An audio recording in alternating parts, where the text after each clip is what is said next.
Sahabat Al sudah berada di lokasi di mana di sini kita bisa belajar tentang ilmu kedokteran. Sekarang Al mau mengupas tuntas semua di channel Al ini. Yuk kita saksikan.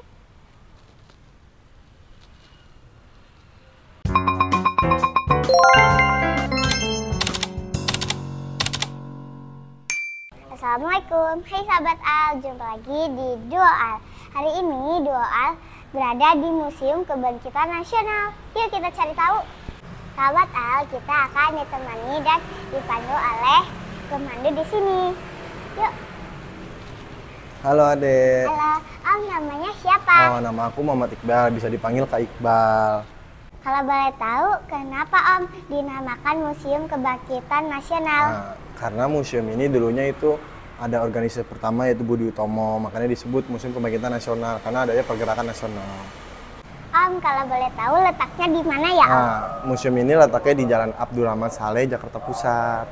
Kalau boleh tahu, ada berapa lokasi di sini Oh, Om? di museum ini kita mempunyai 2 lokasi. Nah, yang sebelah kiri kamu itu ada letak pergerakan nasional dan sebelah kanan kamu itu ada STOVI atau Sekolah Kedokteran Pertama di Indonesia. Nah, oke deh. Nah, di sebelah kanan kamu itu ada Sekolah Stopia.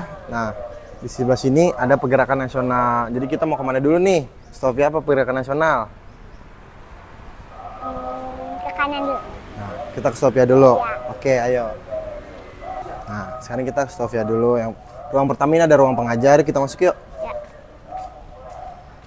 Nah, oke, jadi di sini tuh ada ruang pengajar atau ruang para dosen dari Belanda untuk Stopia beristirahat, rapat, berbincang dan lain-lain, dan direkturi oleh Hermanus Freddy Krol. Oke. Nah, di sini juga ada guru perempuan pertama Belanda. Nah, ini kita ke lukisan. Yo, sini yo. Nah, jadi di sini ada lukisan yang nggak tahu artinya itu solidaritas. Di sini karena ada suatu kejadian yaitu pemimpin besar Budi Utomo, Raden Sutomo itu karena membuat organisasi baru yang dikeluarkan oleh Belanda. Nah, karena teman-temannya tidak mau Budi Utomo dikeluarkan, jadi teman-temannya itu berserentak ingin keluar. Nah, pihak direktur-direktur Belanda ini tidak mau pelajar Stopia itu pada keluar karena kalau pelajar Stopia keluar itu lulusan Stopia itu bakal nggak ada. Jadi di sini juga ada tulisan, nah yang artinya ada dari sekalian yang semerah Sutomo atau seberani Sutomo karena memihak pemerintahan Belanda. Nah, seperti itu. Ini juga ada gambar pribumi. Udah jelas? Udah mau tanyain? Kalau kita lanjut. Ya. Sebelum kita ke ruangan 2, kita lihat lonceng Stopia dulu yuk. Nah. Kalau lonceng ini digunakan untuk apa ya Om? Jadi lonceng ini untuk mengatur aktivitas-aktivitas belajar Stopia dari bangun tidur, istirahat, dan tidur kembali. Nah, yang membunyikan lonceng ini biasanya itu supos atau mantan militer Belanda.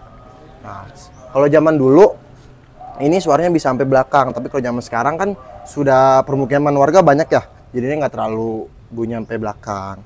Nah, seperti ini bunyinya. Kamu mau nyoba? Kita lanjut. Nah, kita ke ruangan 2 nih. Nah, ini tuh namanya ruang. Nah, di sini tuh ada ruang tunggu atau ruang tunggu para pelajar Stopia ingin bercerita ke direktur utama Stopia itu Hermanus Freddy Krol. Nah, di sini juga ada lantainya berbeda dari yang lain. Nah, karena lantai di sini tuh untuk menghormati para tamu dari Belanda atau Eropa. Nah, jadi kita sini yuk. Nah, kita. Nah, di sini ada patung Adi Suryo. Nah, dia ini adalah pelajar Stopia yang dikeluarkan dari sekolah ini karena dia memberikan resep obat-obatan secara gratis kepada masyarakat miskin Tionghoa. Nah, karena pada saat itu ramuan racik obat-obatan sangat mahal. Nah, akhirnya dia jiwanya Indonesia banget. Akhirnya dia menulis kata-kata atau di koran karena disebut Bapak Pers Indonesia.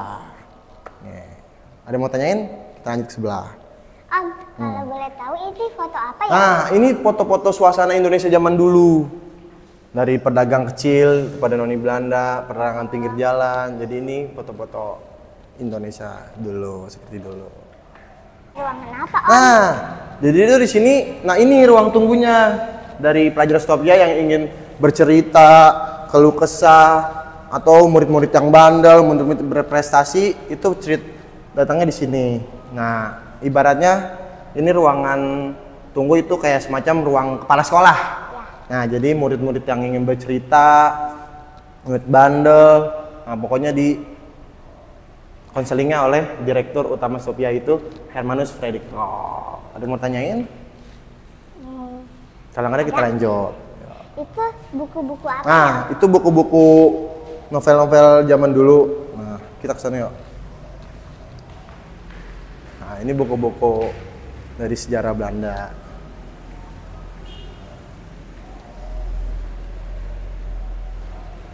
Nah, kita lanjut ke ruangan 3. Nah, di sini tuh ada ruang media ajar atau ruang para praktek pelajar Stopia itu mempraktekki lebih dalam organ-organ tubuh manusia. Nah, iya, seperti Om. ini. Ini dia lagi ngapain, Om? Nah, ini tuh adalah jasad manusia yang dioper dari Eropa untuk diselidiki oleh pelajar Stopia untuk praktek kedokteran. Nah, di sini ada paru-paru, jantung, lambung, usus seperti itu. Nah, biasanya kadaver itu digunain bukan karena jasad ini tidak punya identitas. Nah, tapi emang jatuhnya itu udah dioper dari Belanda. Nah, akhirnya ditaruh sini buat praktek.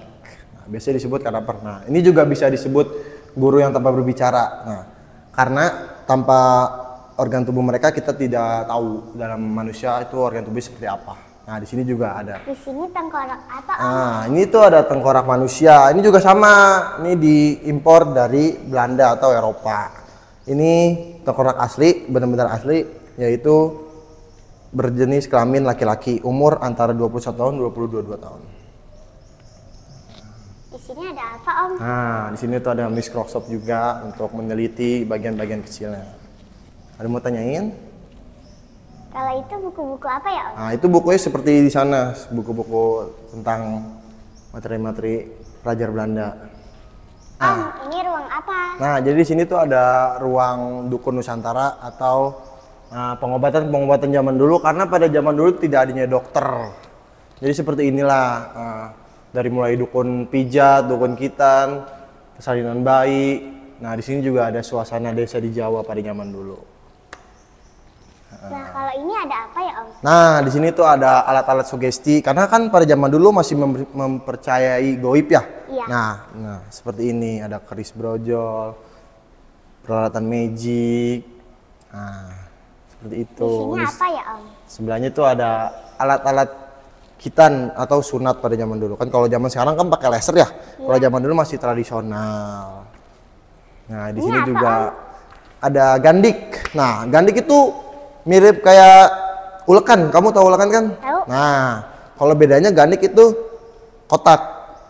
Nah, ini tuh fungsinya buat ngalusin ramuan-ramuan jamu untuk pengobatan. Nah, jadi setelah dihaluskan, ditimbang di situ. Kita lihat nih, nah timbangannya. Nah, ini juga masih ada nih timbangan kayak gini di pasar tradisional. Nah, ini timbangan asis. Wah, ini apa, Om? Nah, ini timbangan ukuran gram, ini timbangan miligram. Sama aja sih timbangan juga. Nah, di tengah nih ada boteka atau alat penyimpan obat-obatan untuk dibawa keluar kota. Nah, dua ini asalnya dari Jawa. Nah, yang ada bonekanya itu dari Kalimantan. Kenapa sih dikasih boneka? Ayo sini kita lihat. Nah, karena ini dari Kalimantan karena ini masih buat ngindarin hal-hal goib. Karena pada zaman dulu kan Dayak kan masih percaya sugesti. Nah, ini untuk menolak bala. Nah, jadi ini dari Kalimantan, nah dua itu dari Jawa. Ada yang mau tanyain di ruangan ini? Kalau nggak kita lanjut.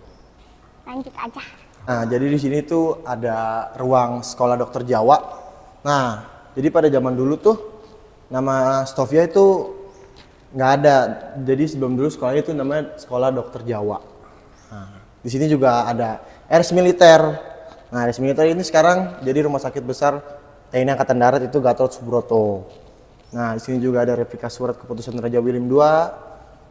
Nah, sampingnya tuh ada alat-alat kedokteran. Nah, ini alat-alat kedokteran praktek pelajar Stovia. Kalau ini apa, Om? Nah, sama ini alat kedokteran juga. Nah, sesuai dipakai alat-alatnya untuk praktek disterilkan di dandang steril. Nah, seperti ini dandangnya. Jadi, alat-alat yang habis dipraktek digunakan, disterilkan biar tidak ada bakteri. Nah, di sini juga ada Direktur Sekolah Dokter Jawa. Nah, di situ ada Dokter Chris Caiman. Oh, Dokter Bluker.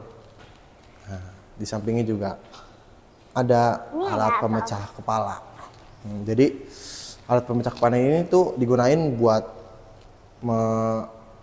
teliti dalam dari otak-otak manusia. Karena di sini kan anatomi ya, organ-organnya. Nah, seperti inilah bentuknya alat pemecah kepala. Nah, di sini ada apa, Om? Nah, di sini tuh ada wabah penyakit kolera. Ini penyakit apa, Om? Nah, jadi itu penyakit kulit. Karena pada zaman dulu masyarakat kita itu disuruh kerja rodi. Kamu tahu kerja rodi kan? Nah, kerja rodi itu kerja paksa yang tidak dibayar. Oh, iya, tahu. Nah, seperti inilah hasilnya. Jadi disuruh kerja terus. Jadi sekolah Stovia dibikin ini karena ingin mengobati para masyarakat yang sakit. Jadi sama aja ini Stovia dibikin karena untuk urusan kepentingan Belanda juga. Nah, ini namanya kolera. Siapa, Om? Nah, ini tuh William Bosch. Nah, William Bosch jadi siapa, Om? William Bosch itu yang ngusulin buat dibikin sekolah Stovia.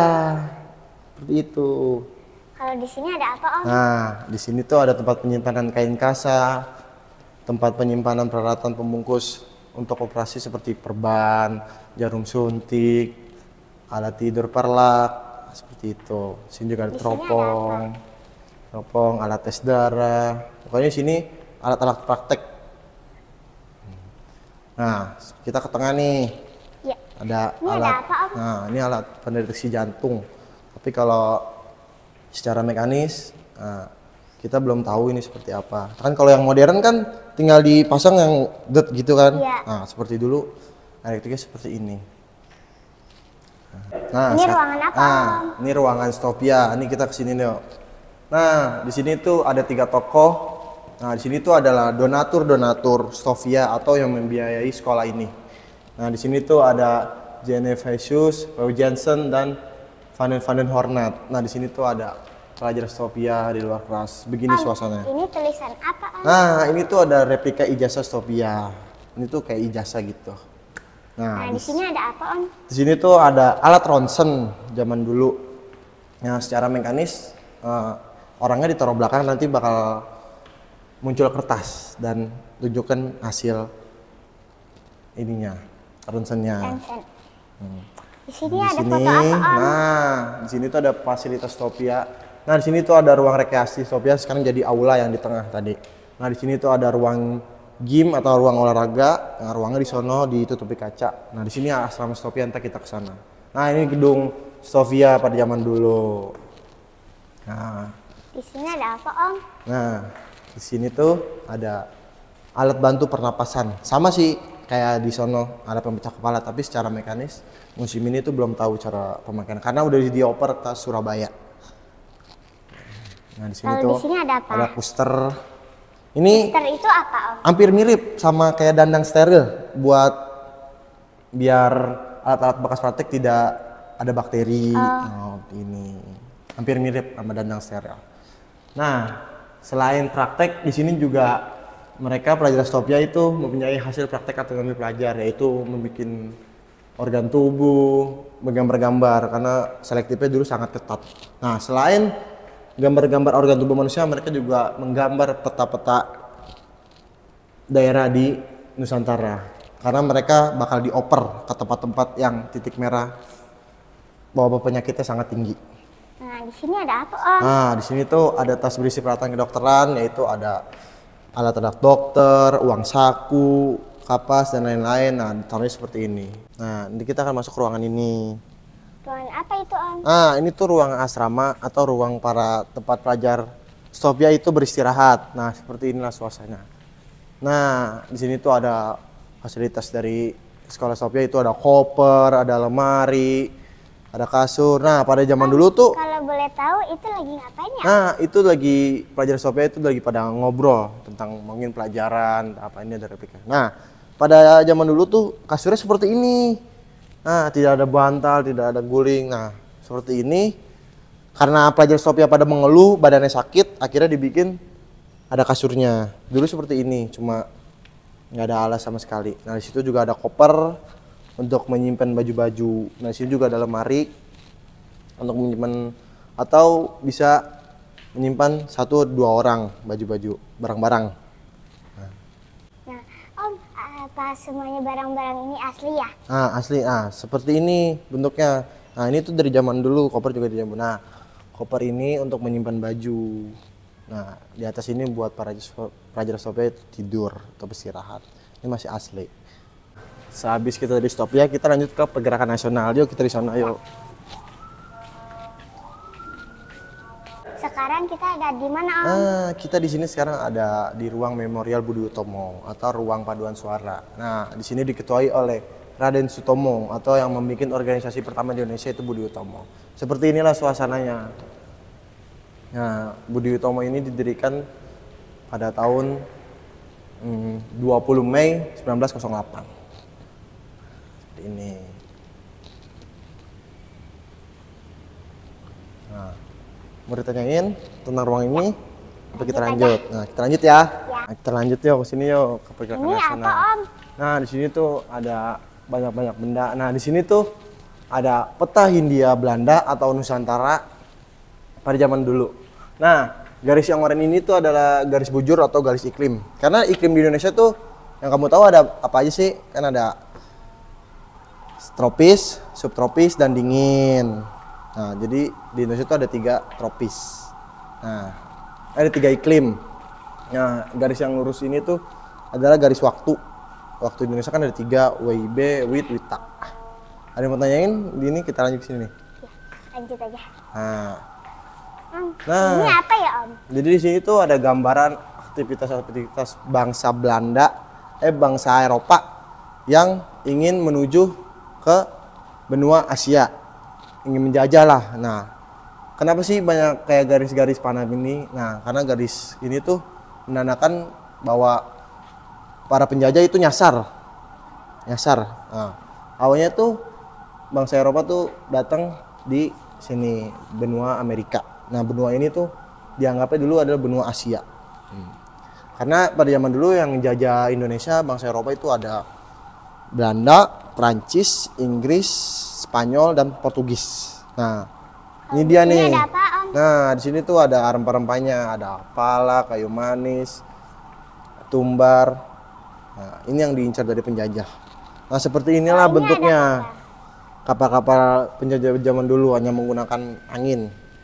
Karena zaman dulu tidak ada Google Map. Om, di sini ada apa ya, Om? Nah, di sini tuh ada koin-koin bangsawan Belanda dulu untuk membeli atau membeli barang. Nah, di sini tuh ada 1 golden. Nah, di sini tuh 1 golden itu bisa zaman dulu tuh bisa mendapatkan 1 karung beras. Nah, di sini udah bangsawan, ini buat rakyat kecil, hanya beda ukurannya. Ya. Nah, nilainya panjangnya gedean yang ini. Di sini juga ada lambang kerajaan Belanda. Kan kalau kita Garuda ya? Ya. Kalau dia singa. Terbuka ya, Om? Ya, ini tuh kelas terbuka atau kelas Sophia. Kenapa sih terbuka seperti ini? Nah, karena kan Indonesia mempunyai suhu negara iklim yang panas ya, tropis. Nah, jadi dia terbuka, hanya mengandalkan angin masuk. Tidak ada AC, tidak ada kipas. Kalau zaman sekarang kan mungkin kelas sekolah-sekolah lain kan udah ada AC ya. Iya. Kipas. Jadi tertutup. Kalau zaman dulu terbuka, nah mengatakan angin masuk dari jendela. Nah, di sini tuh ada suasana kelasnya. Di situ ada Direktur Sophia atau Hermanus Fredikro. Nah, disinilah para pelajar Sophia belajar. Nah, di Sophia itu juga mempunyai 2 waktu saat belajar. Yang pertama mengasih materi, yang kedua mengulangi materi di waktu malam. Jadi ada sekolah malam, ada sekolah pagi siang. Nah, habis dari kelas terbuka kita lanjut ke ruang Budi Utomo. Di sini Nah, ada patung-patung apa, Om? nah di sini tuh ada patung kelompok organisasi dari Budi Utomo. Nah, yang diketuai oleh Raden Sutomo. Nah, itu Radennya, dan wakilnya yang belakang. Nah, seperti inilah suasananya. Pendirian Budi Utomo. Di itu artinya itu ibu perhimpunan. Nah, di belakang juga ada tuh strukturnya. Jadi organisasi ini juga mempunyai kayak struktur-struktur dari sekretaris, Belanda, ketua, wakil, seperti itu. Ini dia. Sini juga ada lambangnya atau BO itu Budi Utomo. Nah, ada padi dan kapas. Nah, di sini juga ada lambangnya yang berbahasa Jawa itu Santoso Waspado Ngajo Utomo. Seperti inilah. Nah, seperti ini. Nah, kita kan udah selesai keliling ya. Nah, sini kita akan nonton profil Museum Mobil Kita Nasional. Nah, kita masuk yuk. Nah, di sini audiovisual. Nah, kamu duduk dulu tuh situ tuh. Nah,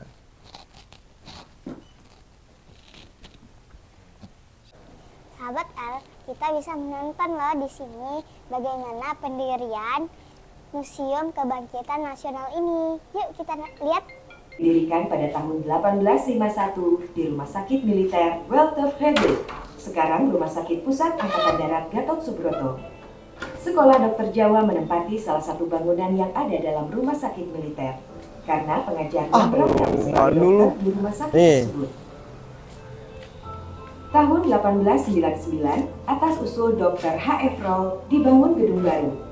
Pembangunan gedung ini mendapatkan bantuan dari 3 orang pengusaha Belanda dari Delhi, yaitu P.W. Jansen, Jan Jens, dan H.C. van den Honert.